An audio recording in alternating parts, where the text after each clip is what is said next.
يلا بسم الله. بسم الله ايه؟ مش ده الكشري بتاع امبارح؟ اه. اه. ماله؟ هو من امتى وانا باكل اكل بايت؟ انا ما كانش معايا فلوس، قلت ادبر نفسي، فايض معايا 200 جنيه. امم فاضل في الاسبوع 3 ايام، قلت امشي اموري. وسخن الكشري كان كتير والله، هيترمي يعني.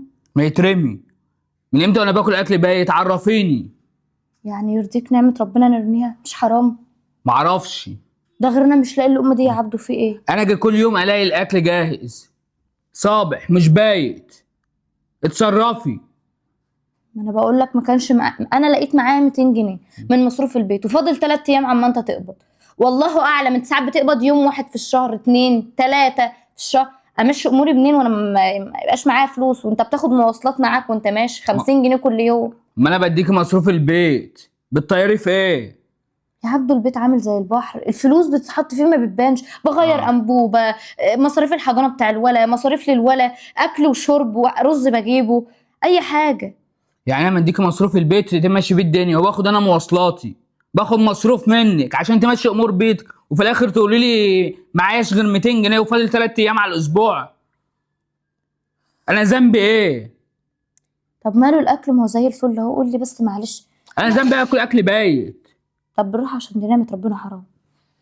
حرام وغلط اللي انت بتعمله ده. هتقول لي حرام ايوه وغلط حرام ومش عارف والله. ايه. ايوه والله حرام وغلط. هتفهميني الصح من الغلط انت؟ لا العفو، ما اقصدش ان انا افهمك الصح من الغلط، وانا ما اقدرش ان انا يعني افرض سيطرت عليك او ان انا اعلمك. بس معلش في الكلمه، حرام. مم. الاكل البايت ده غيرنا مش لاقيه والله. غيرنا مش لاقي اللقمه اللي انت بتاكلها دي. غيرنا في ناس لا مؤاخذه في الكلمه بياكلوا من الزباله، مش لاقيين. هتقول غيرنا؟ انا مالي بغيرنا؟ انا ماليش دعوه بحد. اللي ياكل من الزباله ياكل، اللي ياكل من هنا ياكل، انا ماليش دعوه بحد. انا ليا بنفسي وبس. يا عبدو انت لو بطلت على نعمه ربنا هتزول من وشك. مم. لازم نحمد ربنا على اللي ربنا كاتبه لنا. هتعملي فيها ست الشيخ لو يعني. لو رغيف عيش بحته جبنه ولا بحبه ملح احنا مم. راضيين والحمد لله. طالما 4 حيطان ساترنا وعيالك بيناموا شبعانين واحنا ما حدش فينا بينام من جعان، نقول الحمد لله، فضل ونعمه من عند ربنا. انت بتعترض ليه؟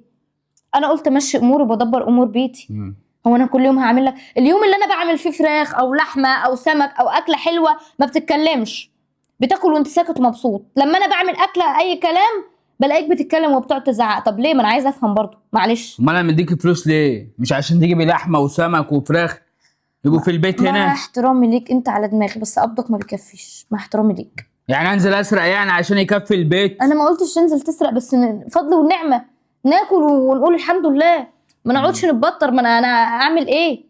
اقسم نفسي نصين؟ طيب اجيب لك معرفش. منين ولا اعمل ايه انا؟ معرفش بقى. انا باجي اخر الشهر اديك الفلوس اهي، او اول الشهر دي القبض بتاعي كله، وباخد مواصلاتي طول الشهر، باخد مصروفي، باخد مصروفي منك عشان تمشي امور بيتك وتكفي بيتك. هو ده غلط يعني؟ ما انا بمشي امور البيت. امال ايه بقى؟